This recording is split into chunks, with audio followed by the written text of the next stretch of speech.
The atomic bomb, the most devastating weapon in human history. The bomb was in Hiroshima, the bomb was in Nagasaki, but it's also in our homes, in nuclear reactors. This bomb was responsible for the destruction of 2 cities, but it has also introduced nuclear energy and launched the world into a new age, an atomic age. The Manhattan Project, a revolution in science. The year is 1939. Europe sits on the brink of war as Hitler prepares to invade Poland. Over the Atlantic Ocean, U.S. President Franklin Roosevelt has just received a letter from the renowned German physicist Albert Einstein. Some recent work by E. Fermi and Leo Szilard, which has been communicated to me in manuscript, leads me to expect that the element uranium may be turned into a new and important source of energy in the immediate future. Certain aspects of this situation, which has arisen, seem to call for watchfulness and, if necessary, quick action on part of the administration. Einstein's letter did not inspire action in the U.S. government towards an atomic weapon for several years. While the U.S. remained silent on the atomic frontier, Nazi Germany was well on its way in the race for an atomic bomb. Though unsuccessful, the Germans' uranium project was finally enough to push the U.S. to enact the Manhattan Project. By 1942, Air Force General Leslie Groves had been appointed head of the Manhattan Engineering District and had officially formed a team of the world's top nuclear scientists, consisting of J. Robert Oppenheimer, Enrico Fermi, and Leo Szilard, among many others. For the next 4 years, this team of scientists would work diligently to create a weapon of mass destruction.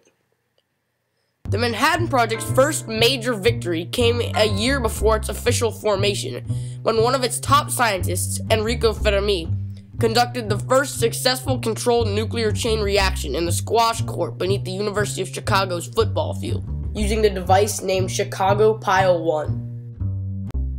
The device was constructed of graphite, uranium, and cadmium, a metal that absorbs neutrons. The Chicago Pile 1 represented the project's first major steps toward achieving an atomic weapon. Many modern nuclear reactors are based off the Chicago Pile 1's design. Before 1941, the majority of all atomic physics research had been focused on creating a controlled nuclear reaction.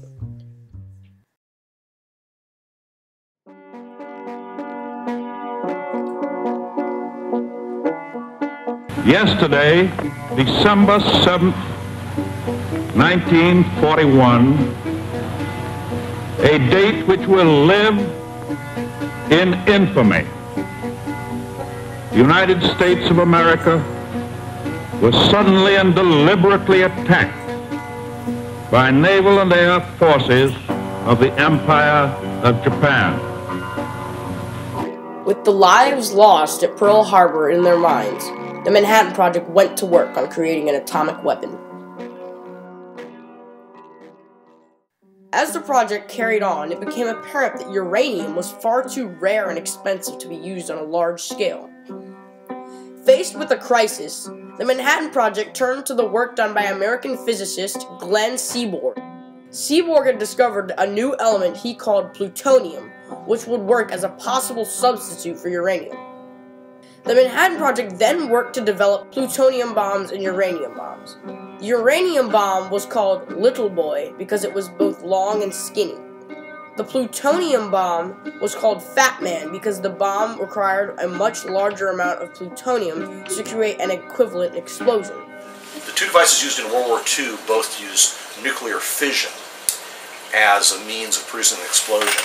And so in nuclear fission, you take a large or heavy atom material like uranium or plutonium, and once it's triggered, those atoms actually end up splitting not neatly in half, but into 2 large chunks. But they also give off hot neutrons at the same time. This is the nucleus of the atom. So it's important to understand, as you probably know, the nucleus is composed of protons and neutrons. Very heavy atoms, the nucleus is kind of unstable. Think of it like a big droplet of water, and if you hit it just right, it actually will split in 2. So that's fission, which actually just means to break up. And the hot neutrons are actually the thing that releases the energy. After years of tedious work, the Manhattan Project had achieved its goal. They had 2 operational bombs. The first test took place in the Alamogordo Desert, New Mexico, with unimaginable results.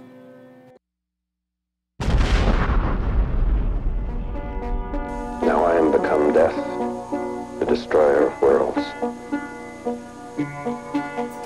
I suppose we all thought that, one way or another. The Manhattan Project's work was finished.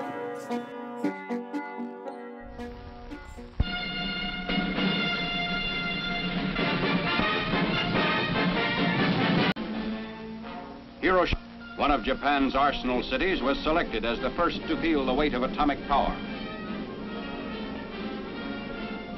21 days after the New Mexico dress rehearsal, a lone B-29 was over Hiroshima carrying an atomic bomb.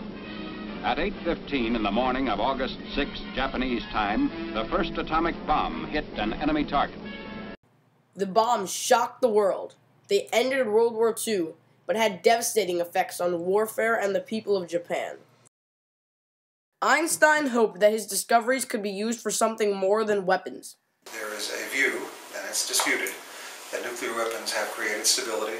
They've prevented wars, probably between the Soviet Union and the United States, because the consequences would have been so horrifying. In 1946, the government authorized the creation of the Atomic Energy Commission. The AEC's purpose was to develop nuclear energy for peaceful uses.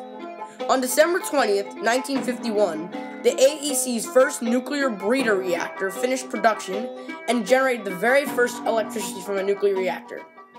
We were able to learn how to make uranium undergo a much slower process of releasing heat. And so the nuclear power plants that we use now, all of them in the U.S., all use uranium-235 as the primary fuel, although it's mixed with many other things, so it's actually a fairly dilute mixture of uranium-235. So instead of undergoing a chain reaction where the whole thing blows up, just uranium atoms individually cook off in slower numbers over years to give off heat that then is used to create electricity. In July 1955, the town of Arco, Idaho became the first nuclear-powered town. Arco represents one of the greatest milestones in the history of nuclear energy. In 1957, the United Nations formed the International Atomic Energy Agency, IAEA. Nuclear reactors became one of the most popular forms of accessing energy during the 1970s and 1980s because of its low environmental impact. There is less direct environmental damage from nuclear power in the U.S. There was one point at which it was thought that nuclear electricity would be so cheap that you wouldn't have to have an electric meter on your house. I don't know if you've heard that story along the way. Too cheap to meter was the phrase. And that's not how it worked out, and that was at least hoped for. However, the popularity of nuclear power has dropped in recent years because there is virtually no way to get rid of the radioactive waste. And if the reactors are not set up correctly, there can be catastrophic side effects. So in the end, nuclear power, if it can be done safely, is actually much cleaner than other ways. But it does have large risks associated with catastrophic accidents like that happened at Fukushima and Chernobyl. I think it's going to have a difficult future because it's so costly. And these projects take 10 years or more to build. But for the same time, you could be building 2 or 3 coal-fired for sure, which we want to get rid of. But you could be building natural gas burning facilities. Now they have some carbon footprint, that's unfortunate, much less than coal, however. And you can get them up and running in a hurry. Despite these side effects, many countries still opt to use nuclear power as a major resource of energy.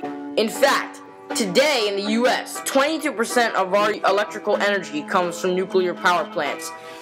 I would guess that we're going to find new applications for nuclear energy outside of nuclear power. So it might be in the medical field or industry and so forth. It'll definitely grow just because it's so useful in many applications already.